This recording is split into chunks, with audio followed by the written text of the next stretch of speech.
will invite you now. Join me, mag-chat tayo live. Otherwise, we go to WhatsApp. Yan.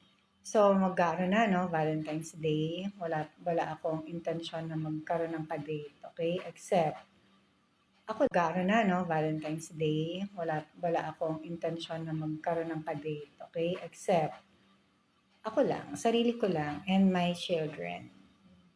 Wala ko ibang kadate. Ayun, so mag-update ako. Ayan, mag-body update tayo. Tignan ko kung TikTok will allow me to do this. Kasi, in Facebook, they do not care. Okay? Facebook, you can do this. Kahit naka-two-piece ka, kahit naka-bikini, underwear, ganon, no? In TikTok, I think they are stricter. That's why I trust TikTok more.